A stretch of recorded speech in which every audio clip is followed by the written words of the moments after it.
Shalom, shalom, mes bien-aimés dans le Seigneur. Je vous salue tous au nom suprême et précieux de notre Seigneur Jésus-Christ. Bien-aimés, sans plus tarder, nous allons prendre les deux versets bibliques qui sont les sources de cette exhortation que j'aimerais partager avec toi ce matin. Le premier se trouve dans Marc 12, du verset 41 à 44. Je lis pour la gloire du Seigneur.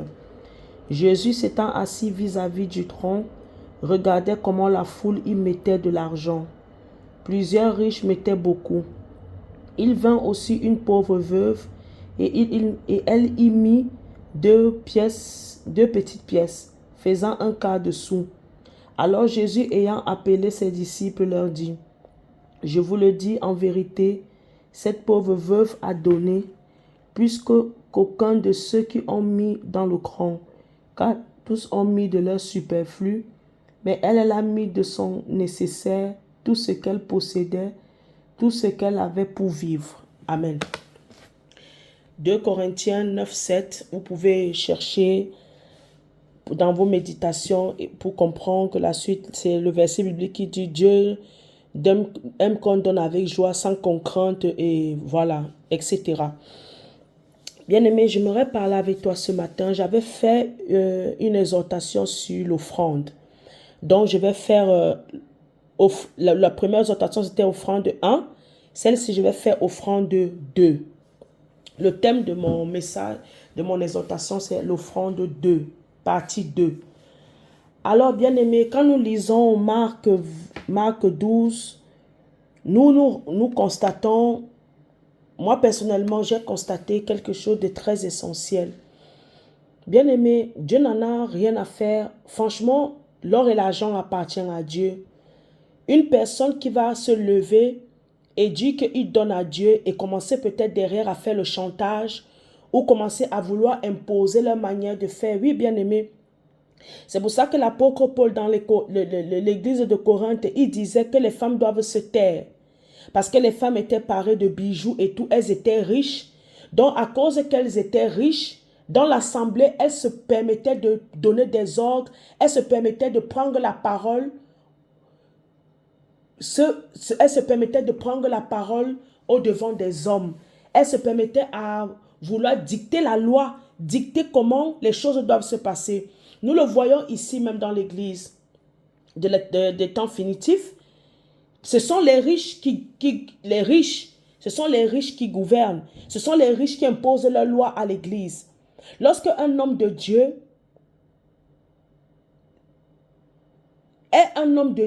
sert Dieu, sert son ventre au lieu de servir Dieu, ce sont les riches qui vont lui imposer ce qu'il doit prêcher.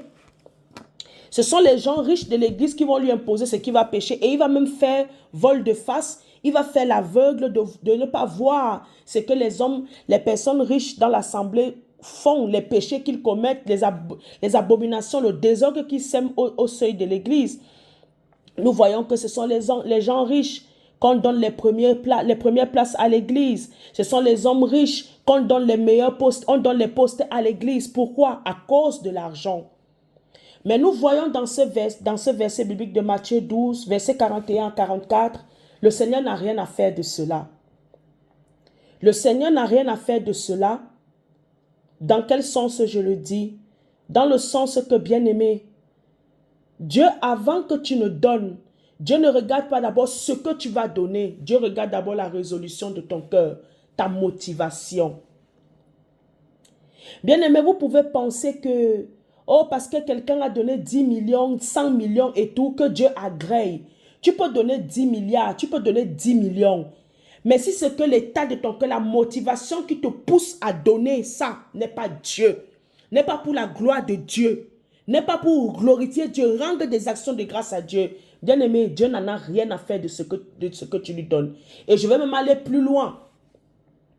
Si c'est que tu donnes, tu te contentes que de donner à Dieu de ce que tu as, ce que tu possèdes, sans t'être toi-même donné comme sacrifice vivant, sans t'être toi-même donné comme offrande à Dieu, bien-aimé, Dieu n'agréera pas tout ce que tu vas lui donner en retour. Parce qu'en réalité, bien-aimé, le peu que je connais de Dieu, j'ai compris que Dieu, en fait, Dieu, en fait, ne recherche pas autre chose si ce n'est que notre cœur. Que notre cœur lui appartienne sincèrement. Et nous voyons les pauvres, les riches, ils ont donné de leur superflu. Donc ça veut dire qu'ils pouvaient donner plus. Mais ils ont donné jusqu'au point où la veuve même les a dépassés. Pourquoi? À cause de l'état de leur cœur. À cause de ce qui les motivait. La veuve, elle a donné avec humilité, avec amour. Mais eux, ces gens, ils ont donné avec quoi? Orgueil. Avec autosuffisance. Avec un esprit hautain. Avec des motivations biaisées pour qu'on puisse les voir. Je suis même sûre que quand cette veuve, elle donnait, elle partait tellement avec timidité parce que pour elle, peut-être ce qu'elle donnait, c'était insignifiant. Je vais te dire à toi, qui n'a pas les moyens de donner à Dieu, selon comme ton cœur veut donner, n'aie pas honte. Parce qu'il y a souvent des hommes de Dieu, ils traitent les gens qui donnent peu comme du n'importe quoi, comme des gens insignifiants. Bien aimé, je vais te dire, si réellement tu n'as pas, et que tu as donné ce qui te restait, ce qui t'est le plus cher à Dieu, ce que tu avais, qui pouvait te donner à manger, mais tu as pris ça pour donner à Dieu, je vais te dire, bien-aimé, ne regarde pas ce que les gens voudront dire. Tant que le ciel t'acclame, le reste, tu n'en as que faire de ce que les gens vont dire. Tu vois, souvent, j'ai vu au début de ma conversion, j'étais dans une convention avec notre pasteur. Le pasteur nous avait demandé de l'accompagner dans une convention. Nous étions allés dans une convention. L'homme de Dieu, celui qui a organisé la conversation, a commencé à appeler les gens de partir donner 1000 francs suisses. Il est monté de 1000 francs à 500, de 500 à je crois, si je ne me trompe pas, 200 francs, je ne me rappelle plus très bien. Après, quand il a arrêté les 200 francs, il a commencé à dire, ah oui, venez donner les miettes, vous qui donnez les miettes, vous qui donnez les miettes, venez donner les miettes, les 10 francs suisses, 20 francs suisses, 50 francs suisses, 100 francs suisses, venez donner les miettes. Donc vous voyez, tellement que si une personne avait dans son cœur de réellement donner à Dieu avec amour, à cause de comment il a minimisé, mais il n'est pas comme Dieu parce que l'homme regarde aux apparences, mais Dieu regarde au cœur. Il a minimisé et moi, mon attitude a été quoi? Mon attitude a été que je suis restée assise parce que je n'avais que 20 francs pour donner à Dieu. Je n'avais que 20 francs pour donner à Dieu. Mais dès lors que j'ai maturé dans la foi, je ne regarde plus ça. Le plus important, Dieu sait mon cœur. Dieu sait réellement mon cœur. C'est pour ça que, bien-aimé, je vais te dire, ne te laisse pas décourager. Ne te laisse pas impressionner par les gens qui se lèvent là pour faire le match. Tu vis les tapages à l'église. Quand ils vont donner les offrandes eux-mêmes, ils soulèvent les offrandes, ils soulèvent l'argent pour montrer, pour prouver. Il y en a même beaucoup qui ne donnent pas pour le Seigneur, mais qui donnent pour se faire voir aux yeux du pasteur. Pour avoir l'approbation du pasteur, les acclamations du pasteur, les éloges du pasteur. Mais en aucun cas, c'est pour Jésus qu'il donne. Bien-aimé, quel est ton état? L'état de ton cœur lorsqu'il s'agit d'apporter les offrandes à Dieu. Bien-aimé, tu peux avoir même un franc CFA, 1 euro, 1 franc suisse, 1 dollar. Mais si c'est que dans ton cœur, c'est quelque chose qui te coûte cher. Comme David a su le dire, je ne donnerai jamais à Dieu ce qui ne me coûte pas cher. Ce qui doit d'abord te coûter cher, c'est d'abord toi-même, ta personne à toi-même. Tu dois t'offrir à Dieu. Tu dois te donner à Dieu comme une offrande vivante. Tu dois te donner à Dieu comme une offrande. Et c'est cela qui sera un culte raisonnable, agréable à Dieu. Tu ne peux pas faire que tu prends l'argent, tu donnes à Dieu. C'est comme si tu achetais Dieu. C'est comme si Dieu il a besoin de ton argent. Mais toi-même, ton cœur n'est pas soumis à Dieu. Ta vie n'est pas soumise à Dieu. Tu es d'abord le premier sacrifice. Le premier sacrifice d'abord, c'est ton cœur. C'est toi-même d'abord, bien-aimé. Et lorsque tu auras donné ton cœur à Jésus, lorsque Dieu te bénira, tu ne vas pas commencer à murmurer, donner l'argent avec contrainte, commencer à être hésitante à donner. Tu donneras avec facilité, avec la joie dans le cœur. Parce que tu te rendras compte que tu n'es qu'un gestionnaire de ton argent. C'est Dieu qui en est l'auteur. C'est Dieu qui en est le responsable. C'est à Dieu que ça appartient tes finances. Toi, tu n'es qu'un gestionnaire. Tu n'es qu'un gestionnaire qui aura des comptes à rendre à Dieu plus tard.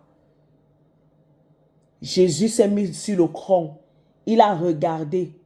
Et souvent, je vais vous dire la vérité. Je peux prendre ça aussi dans l'autre sens. Tu ne peux pas te dire, bien-aimé.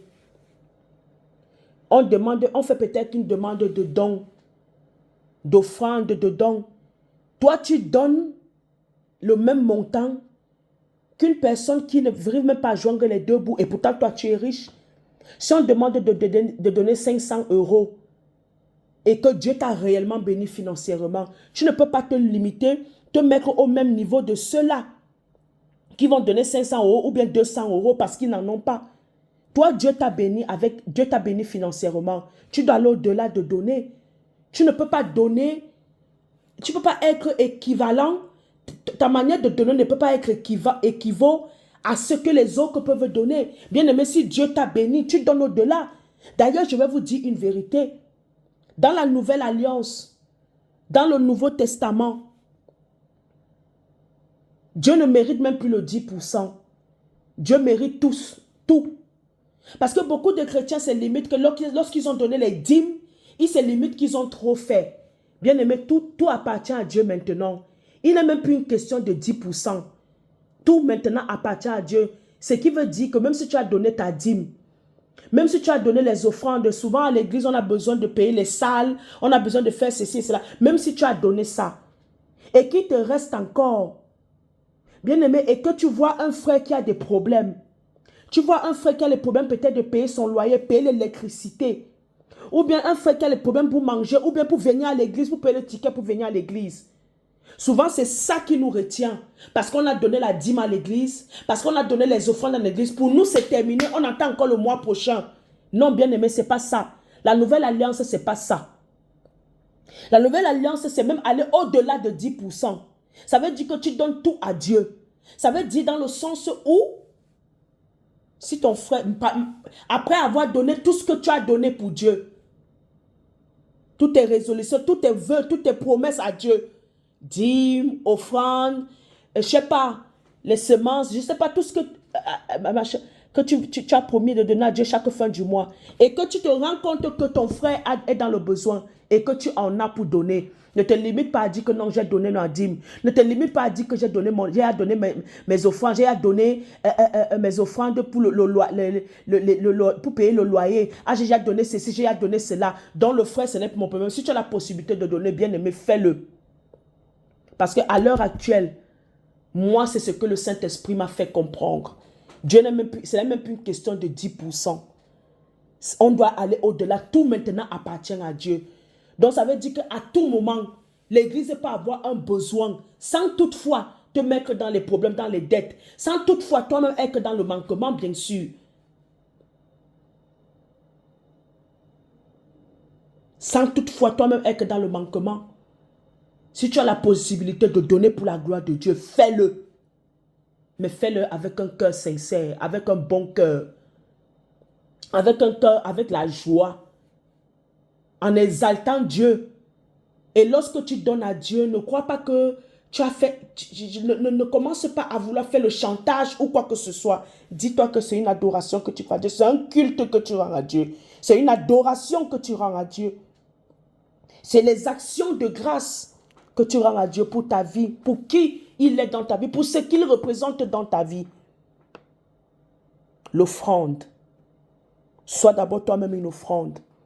Avant d'aller donner l'argent, le matériel, les biens, toi-même d'abord sois une offrande pour Dieu. Aux mains de Dieu. Sois une offrande que Dieu va présenter au monde. Pour qu'au travers de toi, ta vie soit un exemple, un témoignage vivant. Cette dame-là, vous croyez qu'elle n'a pas été bénie? Malgré le peu qu'elle a donné, beaucoup l'auraient jugée, critiquée, se moquer d'elle. Mais Jésus a regardé à son cœur. Jésus a vu que de la manière que la femme est venue donner, c'était avec révérence, avec amour, avec sincérité. Il n'y avait pas de murmure. Elle a donné avec son cœur, la joie dans son cœur. Et je suis même sûre qu'elle se plaignait même que, ah papa, c'est tout ce que j'ai. C'est tout ce que j'ai. Si j'avais beaucoup, j'allais te donner. Si j'allais beaucoup, j'allais te donner. Bien aimé, n'attendez pas d'avoir beaucoup pour commencer à donner. Commencez à donner même quand vous n'en avez pas. Comme ça, quand vous aurez déjà eu l'habitude auparavant de donner. Mais si tu attends d'avoir pour donner, quand tu auras même, tu ne donneras pas. Quand tu auras même, tu ne donneras pas, bien aimé. Prenons l'habitude de donner même quand nous n'avons pas. J'ai 100 €. Fais le nécessaire, tu donnes une partie à Dieu. Selon comment le Saint-Esprit, tu auras résolu dans ton cœur de donner. Selon comment le Saint-Esprit te conduira à donner. Mais une chose est certaine, bien-aimé. N'attends pas d'avoir pour commencer à donner. Dans le peu que tu as, mets toujours la part de Dieu à côté. Mets toujours la part de ton prochain à côté en te disant qu'on ne sait pas. Tu vois un frère à l'église qui ne vient plus. Et quand peut-être que tu prends contact avec lui, le frère te dit que non, je ne suis pas venu ma soeur parce que je n'ai pas l'argent pour prendre le bus. Je n'ai pas l'argent pour prendre les transports pour venir à l'église. Si tu peux aider ce frère-là, tu lui payes le billet pour 2 dimanches. On ne te demande pas de tout prendre, tous les problèmes de tout le monde, de mettre sur ta tête. Non. Tu fais le peu que tu peux pour la gloire de Dieu. Et quand tu le fais, ne fais pas ressentir à la personne que la personne t'est redevable. Ne fais pas ressentir à Dieu que, oh papa, comme j'ai donné à tel, tu dois me rembourser. Non, bien aimé. Tu dois être de ces chrétiens-là, que lorsque tu donnes pour la gloire de Dieu, tu dois laisser Dieu lui-même, selon sa souveraineté, son libre arbitre, te récompenser. Ne commence pas à faire que quand tu donnes, tes cadeaux deviennent des cadeaux empoisonnés.